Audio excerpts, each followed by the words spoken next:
Hello everyone, welcome to Unlock Science. And today I welcome you to Gamma series, and this is my revision capsule based on topic of gravitation.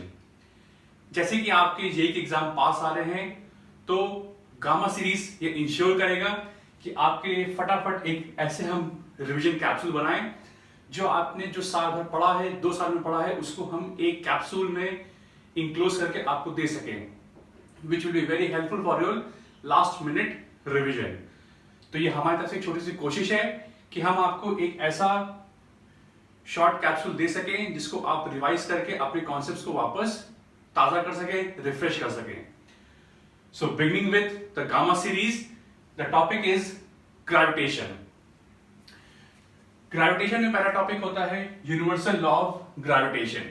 तो जैसे कि आप सब जानते हैं कि अगर दो मासेस हैं m1 m2 के, और यहां पे हम बोलते हैं पॉइंट मासेस, मतलब इन मासेस का साइज इनके सेपरेशन के कंपैरिजन में बहुत छोटा होता है, इसलिए इसको बोलते हैं पॉइंट मासेस। अब न्यूटन ने बोला कि जो दो मास होंगे वो एक दूसरे पे अट्रैक्टिव फोर्स एक्सर्ट करेंगे। उस फोर्स का मैग्नीट्यूड क्या होगा? g m1 m2 by r square, ये इस फोर्स का मैग्नीट्यूड है। अगर यही बात हम करें वेक्टर फॉर्म में, तो m1 अट्रैक्ट करेगा m2 को अपनी तरफ, force acting on 2 due to 1। उसी तरह m2 अट्रैक्ट करेगा m1 को अपनी तरफ, force acting on 1 due to 2। Now to write the vectors, vector will have magnitude, ये रहा magnitude, and direction vector r12 cap. Similarly for f21 vector, उस vector का मैग्नीट्यूड और उसका डायरेक्शन, और आप देख सकते हैं कि r12 कैप r21 कैप के ऑपोजिट है या एंटी पैरेलल है। Therefore these two forces are anti parallel to each other. और इसको नोट कर लीजिए, ये दोनों forces action reaction pair form कर रहे हैं। तो इसको लिख लीजिए, न्यूटन लॉ ऑफ ग्रेविटेशन या universal law of gravitation is just an extension of Newton's third law of motion. तो ये रहा आपका पहला topic, that is universal law of gravitation. Next topic is acceleration due to gravity. Now suppose a body of mass m is lying on a surface of any planet of mass m and capital R. Capital R is the radius of the planet. अब ये planet क्या है? इस mass m को अपनी तरफ attract कर रहा है Fg. Fg is gravitational force. And by Newton's second law of motion, this is the only force acting on this mass exerted by the planet.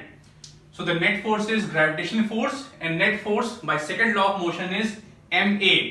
M is mass of this body lying on the surface, a is the acceleration. अभी हमने first topic में पढ़ा, this force is g m1 m2 upon उनके बीच का separation का square. Now since the dimension of this body is very small than the dimension of the planet, तो हम इसके डायमेंशन को नेग्लेक्ट कर रहे हैं। बेसिकली ये डिस्टेंस क्या होता है? Distance between the centre of the two body.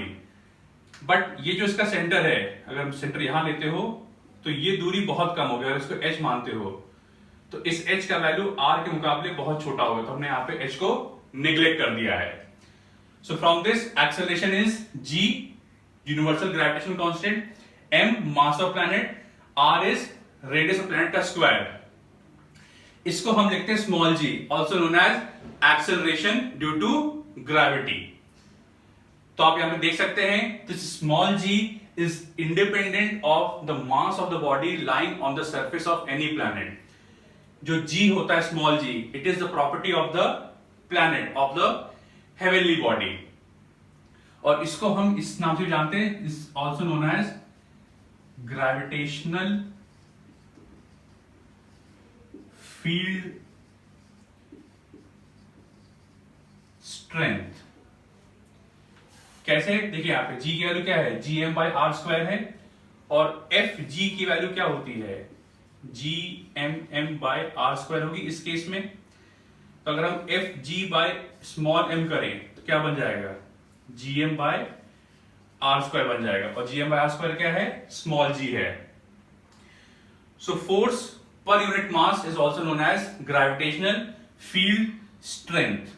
इसको नोट कर लिए, काफी इंपॉर्टेंट चीज है, बच्चे काफी एग्जाम में आप भूल जाते हैं, क्योंकि what is gravitational field strength, वो बेसिकली स्मॉल जी के बारे में ही पूछता आपसे निकालने को।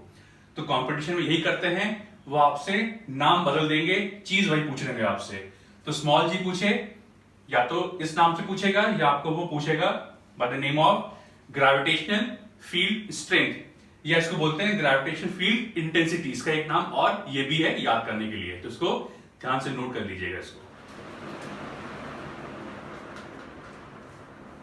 आइए आगे बढ़ते हैं, जो काफी इंपॉर्टेंट टॉपिक है from the perspective of your JEE mains and NEET. we will study about the factors which will affect the value of small g। पहला आपका फैक्टर है अल्टीट्यूड और हाइट। इनिशियली आपका बॉडी मास m जो planet के surface पर रखा है, तो इनिशियली उसकी दूरी सेंटर से r है या रेडियस ऑफ प्लैनेट है।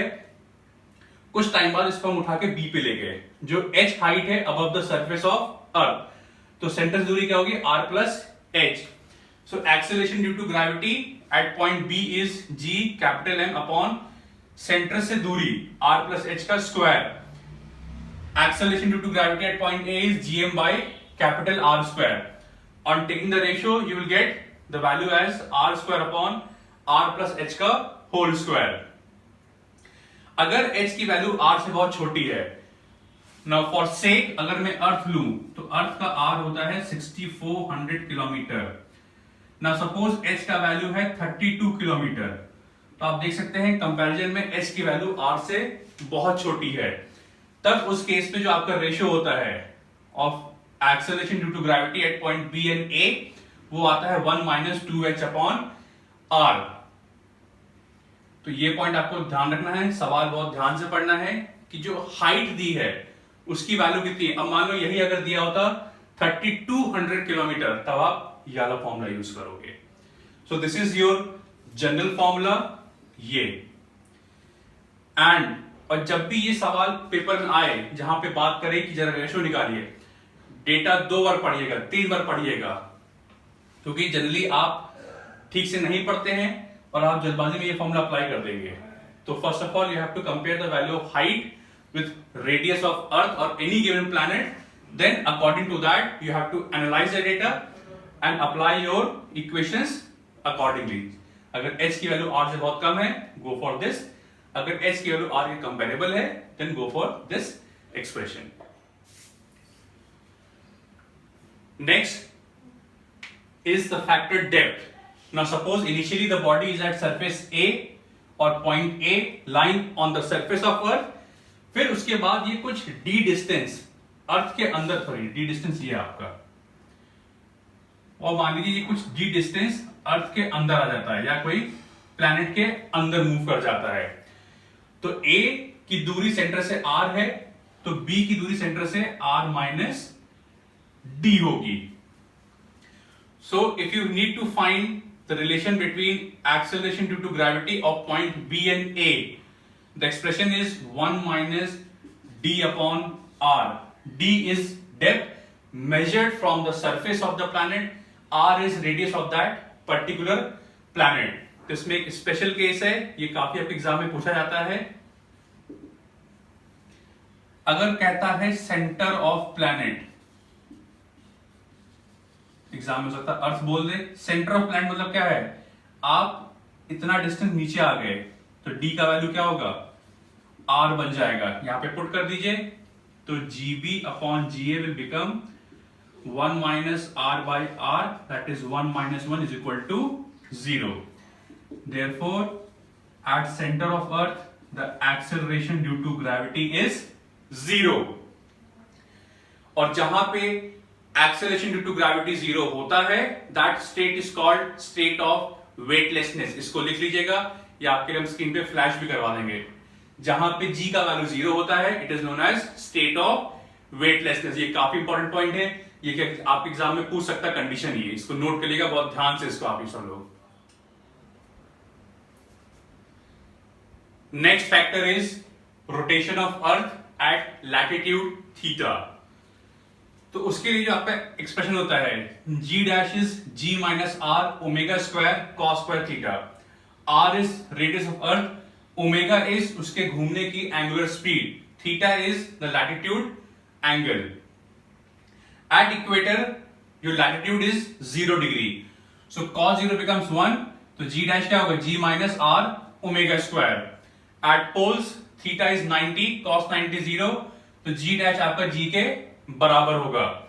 So you can see that at equator आपका g का वैल्यू जो होता है वो मिनिमम होता है, क्योंकि ये टर्म हो गया मैक्सिमम, तो इसमें जब ये सब्ट्रैक्ट करोगे तो ये डिफरेंस सबसे ज्यादा आएगा. एट पोल्स ये टर्म 0 है, तो जो g का वैल्यू है वो मैक्सिमम होता है. So at equator you have g as minimum value and at poles you have g as the maximum value. So these are the factors upon which the value of small g or acceleration due to gravity depends upon. और मैं फिर से कह रहा हूं, ये topic आपके exam point of view से बहुत बहुत बहुत ज्यादा इंपॉर्टेंट है. इसको बहुत ध्यान से देखिएगा, इसको दोबारा देखिएगा रिवाइंड करके, बट इसको जानना, इसका पता होना आपको बहुत जरूरी है इसके लिए आपको. ये नेक्स्ट आपका टॉपिक है वेरिएशन ऑफ फील्ड स्ट्रेंथ. तो इसमें कुछ केस पढ़ेंगे. जैसे for the first case is point mass. तो किसी भी पॉइंट मास का स्मॉल जी का वैल्यू क्या होता है, G M by R square. तो डिस्टेंस से वो इनवर्सली प्रोपोर्शनल है. तो अगर मैं स्मॉल जी को स्मॉल आर से प्लॉट करूं, so the graph would be somewhat like this. So the variation of small g with distance for a point mass is in this fashion. It is gm by capital R square. तो ये कुछ इस तरह आपका ये vary करेगा. Next बात करते हैं किसी भी सॉलिड स्फीयर की. जैसे अभी हमने पिछले पॉइंट में अर्थ का या किसी भी प्लैनेट का जी स्टडी किया था, सरफेस के अंदर और सरफेस के बाहर. तो प्लैनेट एक सॉलिड स्फीयर ही होता है आपका. तो ऐसे आपने अगर देखा हो, इसको हम ड्रॉ कर लेते हैं. हमने स्मॉल जी लिया, ये आर लिया, ये R is equal to 0, earth का centre, R is equal to capital R, earth का सरफेस. तो डेप्थ में क्या हो रहा था, जी का वैल्यू क्या था, G 1 minus 2h by 1 minus D by R था. तो वेरिएशन कैसा है, लीनियर है. इसके बाद सरफेस के बाहर 1 माइनस 2h बाय आर करके है. ये तो स्पेशल केस था. एक जनरल केस क्या था, r upon r plus h का होल स्क्वायर. तो यहां भी h से वेरिएशन इनवर्स है बट स्क्वायर पावर में है. So it will fall non linearly. अंदर वेरिएशन लीनियर है, पावर 1 है, बाहर वेरिएशन स्क्वायर में है. तो आपका वेरिएशन कर्व फॉर्म में होगा या एक क्वाड्रेटिक हाइपरबोलिक फॉर्म में होगा आपका ये. तो एक वेरिएशन हो गया आपका सॉलिड स्फीयर के लिए, हो गया आपका ये. अगला आपका है स्फेरिकल शेल. मान लीजिए आपका जो मास है वो एक शेल के अराउंड कंसेंट्रेटेड है. सॉलिड स्फीयर में क्या था, वो पूरा पूरा यूनिफॉर्मली डिस्ट्रीब्यूट था. बट अगर मान लीजिए यहाँ पे ये शेल पे कुछ मास ऐसे डिस्ट्रीब्यूटेड है आपका, ये रेडियस r है ये, तो इसका जो वेरिएशन होता है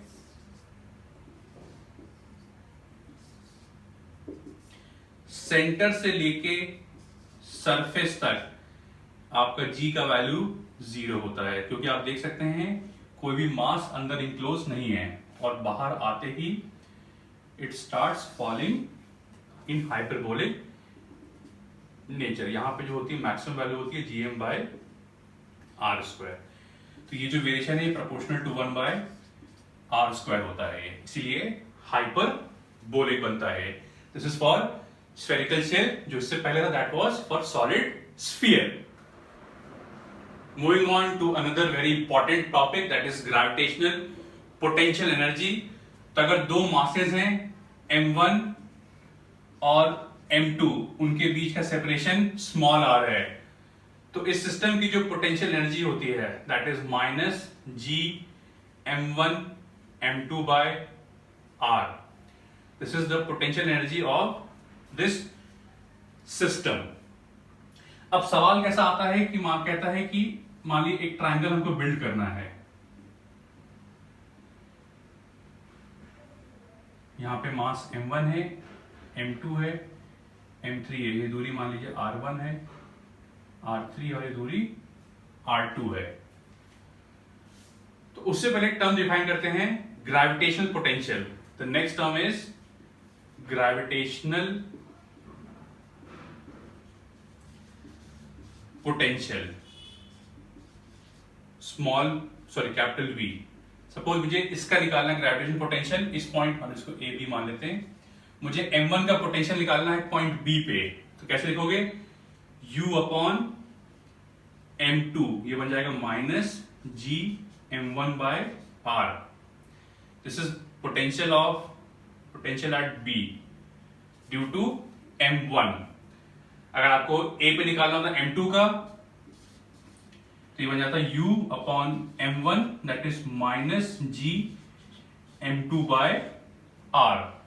सो gravitational potential is work upon जो मास आप यहां पे लाके रख रहे हो। जैसे यहां पे एक मास m1 था, आप कहीं दूर से m2 लाके यहां पे रखोगे, तो आपको कुछ वर्क करना पड़ेगा m2 को इंफिनिटी से लाके यहां रखने में। दैट वर्क, ये वो वर्क है अपॉन जिस मास को आप लेके आ रहे हो। जब उसको डिवाइड करोगे तो इस पॉइंट पे आपको इस वाले मास का पोटेंशियल मिल जाएगा।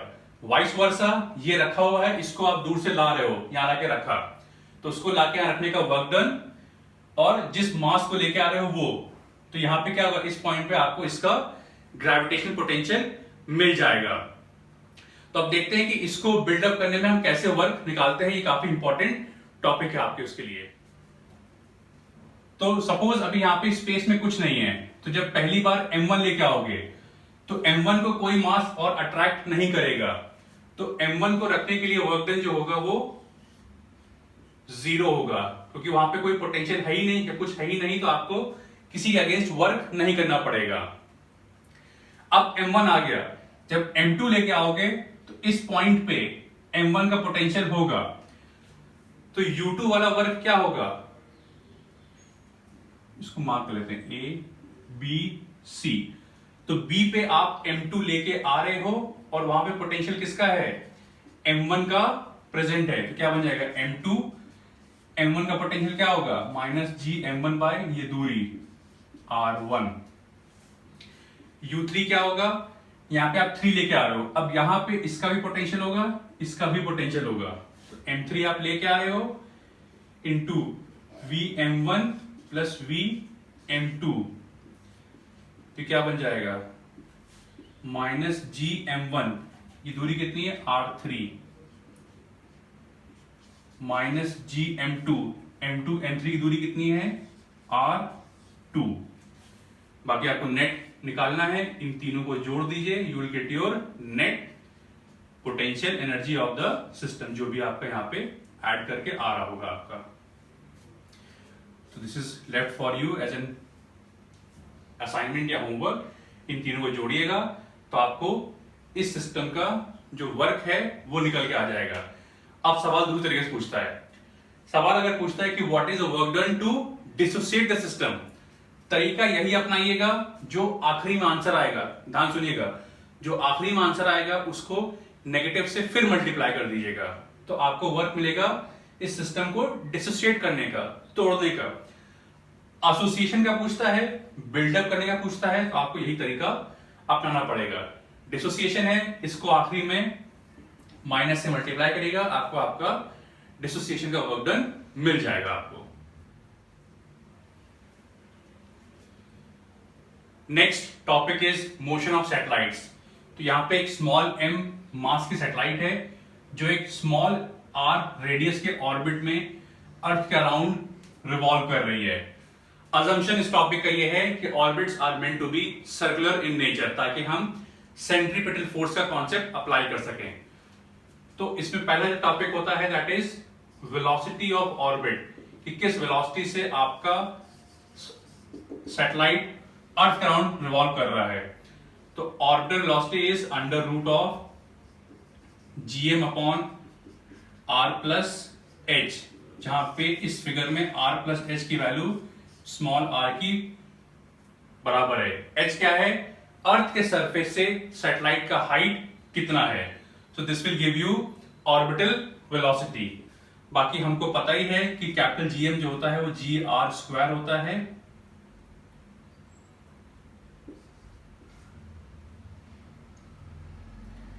इसमें एक मिनट इसको, अब ये जो फॉर्मूला अगर मैं अजम्पशन ये ले लूं कि अगर h की वैल्यू बहुत छोटी है तो ये क्या बन जाएगा? जीएम बाय कैपिटल आर बन जाएगा। और कैपिटल जीएम क्या होता है? G R square upon R, R R cancel, तो वी नॉट का वैल्यू क्या हो जाएगा? अंडर रूट जी आर बन जाएगा। तो ये इस अजम्पशन के लिए फॉर्मूला है। बाकी ये आपका एक जनरलाइज्ड फॉर्मूला है आपका, तो इसको ध्यान रखिएगा कि आपको क्वेश्चंस में कैसा आपको डेटा दे के रखा हुआ है आपको। नेक्स्ट आपका होता है टाइम पीरियड, कितने टाइम में ये सैटेलाइट अपना एक रेवोल्यूशन पूरा करेगा। तो ये फॉर्मूला होता है 2 pi upon root G M R का पावर 3/2। बाकी अगर आप h को 0 मान लेते हो या h को बहुत छोटा मान लेते हो तो कैपिटल T बन जाएगा 2 पाई r का power 3/2 upon root G M बन जाएगा। चाहिए तो इसको और सिंप्लीफाई कर लीजिए, ये रूट जी आर स्क्वायर बन जाएगा। तो अगर इसको आप बाहर निकालते हो तो ये बन जाएगा 2 पाई आर का power 3/2 upon R root G. तो टाइम पीरियड मिल जाएगा 2 pi under root of R upon G मिल जाएगा। बट ये फॉर्मूला इस कंडीशन के लिए है, ये आपका जनरलाइज्ड फॉर्मूला है ये। फिर बात आती है इसमें एनर्जी ऑफ सैटेलाइट की।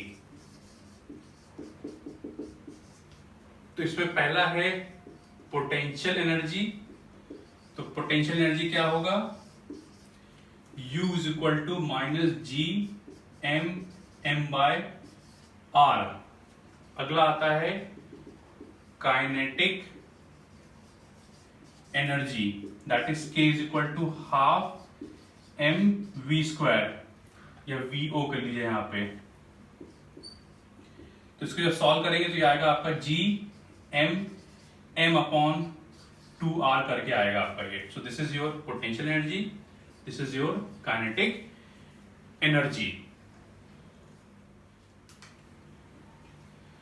और जो टोटल एनर्जी होगी K प्लस U होगी, क्योंकि यहां पे सिर्फ ग्रेविटेशन फोर्स एक्ट कर रहा है तो वो एक कंजर्वेटिव फोर्स है।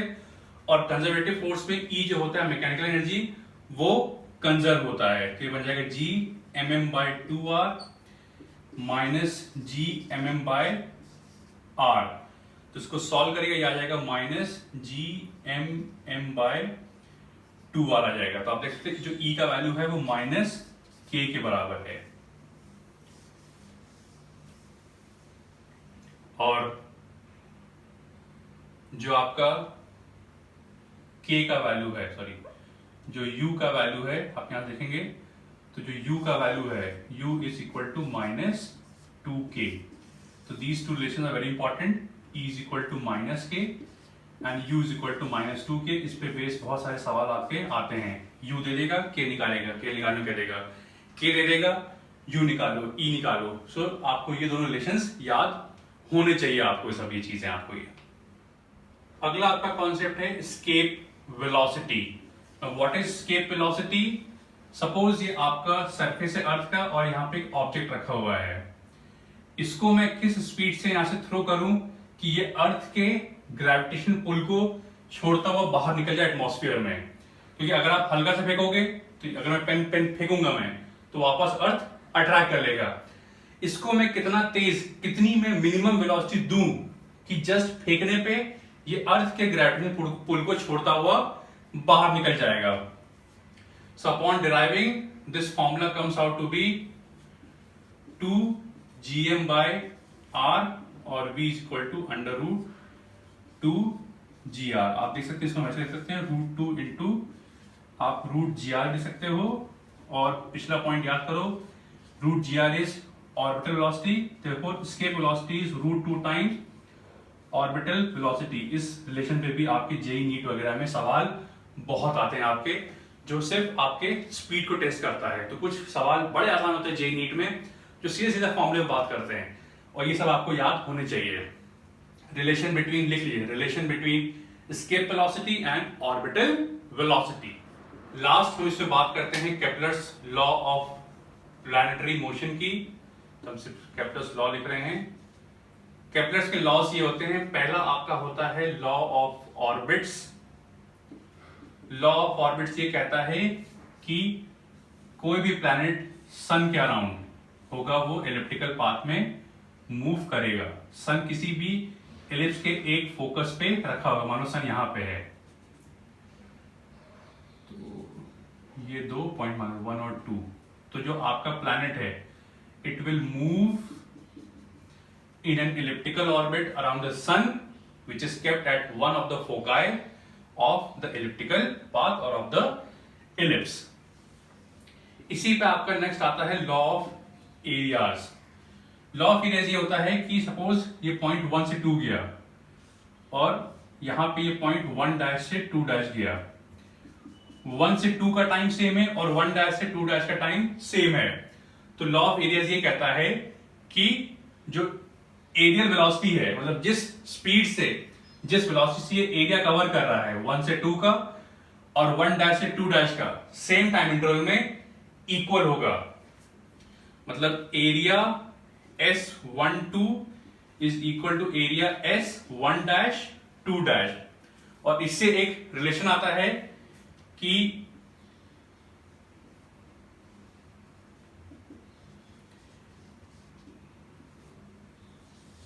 जो मॉड एल है, जो इसका एंगुलर मोमेंटम होता है, वो कंजर्व होता है।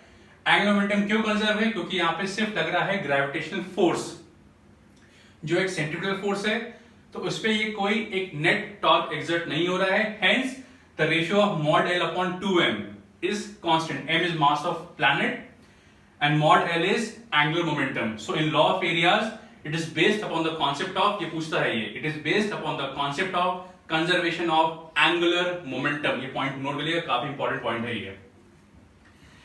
आखिरी टॉपिक इस चैप्टर का, that is law of periods. किसी भी एलिप्स में ये जो होता है that is semi minor axis B, this is semi major axis A. तो ये कहता है कि जो टाइम पीरियड है इसका स्क्वायर है, it is proportional to the cube of the semi major axis. अगर ऑर्बिट्स आपके सर्कुलर हैं तो यही सेमी मेजर एक्सिस आपका रेडियस के बराबर बन जाएगा। So T square is proportional to A cube for elliptical path and T square is proportional to R cube for circular orbits where R is your radius of the orbit. तो I hope कि आपके लिए ये revision capsule हमारी gamma series का बहुत helpful रहेगा, आपको मदद करेगा। And we wish you all the best of luck for your future and for your JEE and NEET examination, that you excel to your greatest heights. Paper बहुत ध्यान से करिएगा, बहुत सुकून से करिएगा, कोशिश करिएगा पेपर में जो सवाल आपको आ रहे हैं पहले उनको अटेम्प्ट करिएगा। आप उस ट्रैप में मत फंसिएगा जहां पे एग्जामिनर चाहता है कि आप मुश्किल सवालों पे टाइम अपना वेस्ट करें। तो पेपर एनालाइज करिए, उसको समझिए पेपर कैसा आता है। कुछ सवाल बड़े आसान होते हैं, सिर्फ फॉर्मूले पे आते हैं based. So you have to pick up those questions, attempt those and grab most of the marks from those questions. तो आई होप हमारी जो सीरीज है वो आपके लिए हेल्पफुल होगी and we wish you that you excel in examination with good ranks. So friends, that's all for today from Gamma series.